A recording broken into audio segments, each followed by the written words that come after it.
नमस्कार, आप सुन रहे हैं द बॉलीवुड रेडियो और मैं हूं आपके साथ आकाश।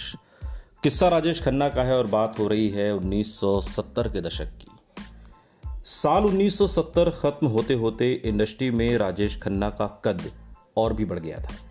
एक के बाद एक हिट फिल्मों की बदौलत उन्होंने देश भर के सिनेमाघरों पर जैसे कब्जा ही कर लिया था। ज्यादातर थिएटरों में उनकी ही अलग अलग फिल्में चल रही थीं, जिन्हें देखने के लिए उनके दीवाने फैंस लाइन लगाए थे। ये राजेश खन्ना के करियर का शानदार साल था। कटी पतंग, द ट्रेन, आन मिलो सजना में भी दर्शकों ने उन्हें हाथों हाथ लिया। उनकी ये फिल्में कमर्शियल तौर पर कामयाब तो थी ही, म्यूजिकल ब्लॉकबस्टर भी थी।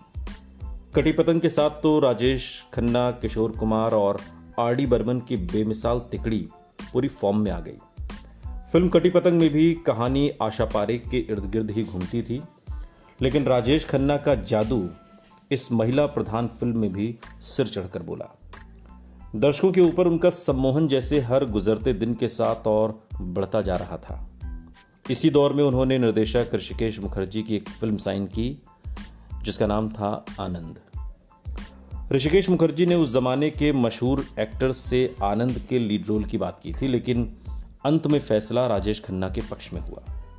अपने अनुशासन के लिए मशहूर ऋषिकेश मुखर्जी आनंद की शूटिंग को जल्द से जल्द पूरी करना चाहते थे, लेकिन राजेश खन्ना के पास तो स्क्रिप्ट पढ़ने तक का वक्त नहीं था। वो एक मशीन की तरह दिन रात काम में डूबे थे। ज्यादा काम की वजह से वो बेचैन रहने लगे थे। अपने एक इंटरव्यू में उन्होंने बात के दिनों में बताया था कि ये बात कोई नहीं जानता, लेकिन आनंद की शूटिंग मेरे करियर के सबसे व्यस्त दौर में हुई थी। ज्यादा काम के दबाव से मैं बुरी तरह परेशान हो रहा था। लोगों को ये बताते बताते मेरा गला खराब हो चुका था कि मैं नई फिल्में साइन नहीं कर सकता, मगर किसी को परवाह नहीं थी। किसी ने मेरी नहीं सुनी।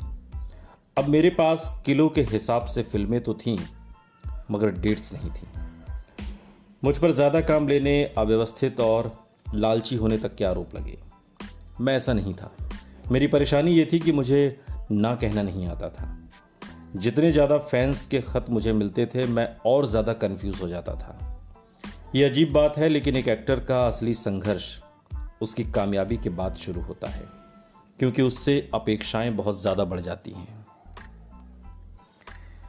शायद इसी दबाव को कम करने के लिए राजेश खन्ना ने हर शाम दोस्तों के साथ महफिल जमानी शुरू कर दी।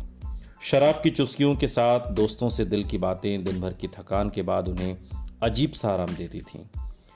जैसे जैसे रात घिरती, शराब बहती जाती, बातों और कहकहों की आवाज़ ऊंची होती जाती।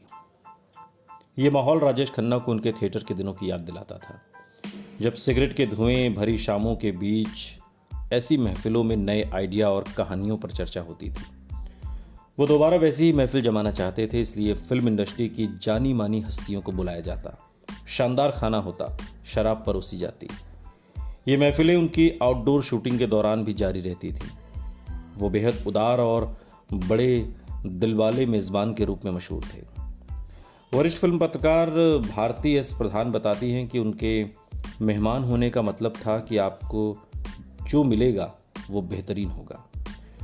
वो कहती कि एक बार उनके होटल के स्वीट में डिनर करते समय मैं बातों में व्यस्त थी और मैंने ध्यान नहीं दिया कि हर बार जब गर्म रोटी आती थी तो राजेश खन्ना खामोशी से मेरी प्लेट से ठंडी रोटी उठाकर अपनी प्लेट में रख लेते थे, ताकि गर्म रोटी मेरी प्लेट में रखी जा सके। सच कहूँ तो मैं और किसी सुपरस्टार या किसी छोटी मोटी हस्ती को भी नहीं जानती जो राजेश खन्ना जैसा अद्भुत मेज़बान हो।